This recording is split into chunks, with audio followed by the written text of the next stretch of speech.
Queres um guia para te ajudar a guiar as tuas consultas para as tornar mais eficientes? Fica neste vídeo e vê o método que eu te vou demonstrar. Então, o método de Sócrates serve para nos guiar na anamnese. O primeiro passo é site, sítio. Aonde é que dói? Exatamente, perceber. O paciente não se pode chegar ao pé de nós e dizer dói no cotovelo. Não, temos de perceber se dói anteriormente, guiando o nosso pensamento, por exemplo, para uma ruptura do bíceps ou para uma tendinite do bíceps, se dói lateralmente, sendo uma epicondilite lateral, se dói medialmente, sendo uma epicondilite medial, ou se dói posteriormente, podendo ser, por exemplo, uma fratura do cúbito, podendo ser, por exemplo, uma ruptura ou uma tendinopatia do tríceps. O segundo passo do Sócrates está na origem. Quando, como e há quanto tempo? A dor começou por trauma? Começou, por exemplo, de uma forma espontânea? Começou, por exemplo, com uma atividade específica, repetição? E há quanto tempo é que começou? A dor tem 2 semanas? Tem 3 semanas? Tem 3 meses? Tem 6 meses, passando a ser uma dor já crónica? Quando é que começou? A terceira parte do Sócrates está na característica da dor. E aqui ajuda-nos a diferenciar qual é que é a origem do problema. É uma dor do tipo moinha, podendo ser mais de uma origem muscular? É um problema do tipo choque ou queimadura, podendo ser potencialmente de origem neurológica? É um problema tipo facada ou picada, podendo ser, por exemplo, a nível ligamentar ou a nível tendinoso? O quarto passo é irradiação. A dor vai de onde para onde? Será que a dor só tem um ponto focal, sendo, por exemplo, na zona do cotovelo? Ou será que irradia, por exemplo, para a mão, podendo ser de origem ou neurológica ou, por exemplo, na origem tendinosa? O quinto passo está nos sintomas associados. Temos, por exemplo, falta de força. Temos, por exemplo, alodinia. Dói, por exemplo, se for no cotovelo, se ele tiver uma camisa vestida. Quais são os outros sintomas derivados? O próximo passo é a periodização.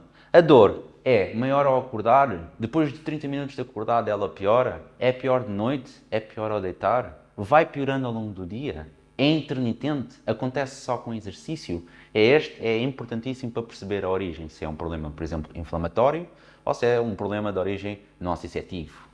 O próximo passo está entre perceber que fatores provocam agravamento ou alívio da dor. É movimento, repouso, uso de gelo ou calor, alguma posição específica, algum tipo de medicação específica. Por fim, o último passo está na severidade. Este passo será sempre usado com o objetivo de comparar o início da consulta com o fim da consulta. É completamente subjetivo. Normalmente usamos 2 tipos de escala. Usamos a escala numérica, que vai de 0 a 10, em que 0 é sem dor e 10 é dor absoluta, ou podemos usar a Pain Face Scale, onde usamos as caras, uma verde, a amarela e a vermelha, e tentamos perceber a que nível é que está a dor do paciente. E então, onde é que dói? Mas em que zona específica? À frente? Atrás? Na inserção do deltoide?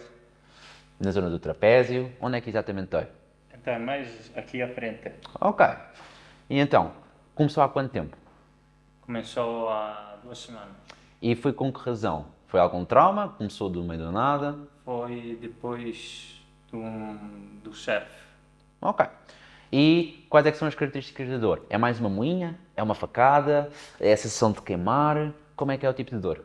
É mais uma moinha que tenho quando faço surf ou grava, quando...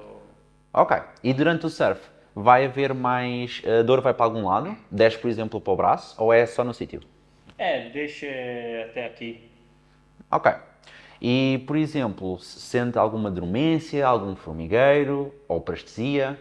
Sente a sensação de choque? Não, não sinto nada, só isto. Ok. E só acontece durante o surf? Por exemplo, não acontece algumas horas depois, ou por exemplo à noite, ou de manhã? Não, acontece só durante o surf e depois do surf. Ok. E, por exemplo, se fizermos repouso, se estivermos um dia sem fazer atividade, melhora? Sim, sim. E depois, quando voltamos à atividade, está igual ou melhorou? Quando volta à atividade, volta igual. Ok. E de 0 a 10, quão intensa que é a dor? Durante a dor, pode chegar até a 7. Ok. E pronto, seria esta uma forma de termos uma anamnese e começarmos a pensar qual é a possível origem da dor. A partir daqui, nós temos uma boa base do qual é que é o tipo de dor. Neste caso, podia ser, por exemplo, uma tendinopatia do bíceps, podia ser uma tendinopatia do supraespinhoso, podia ser alterações da cápsula, podia ser um problema ligamentar. O que é importante?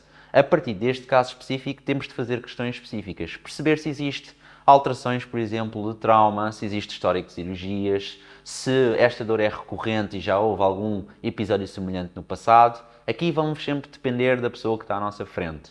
E é muito importante também, a partir destas hipóteses de diagnóstico, testar, fazer testes específicos para tentar perceber se é esta a origem, é este o diagnóstico, ou se não é este o nosso diagnóstico.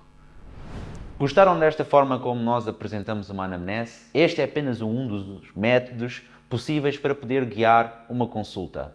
Espero que tenham gostado deste vídeo, partilhem, comentem e façam a vossa anamnese mais guiada, mais direta e mais eficaz. Obrigado.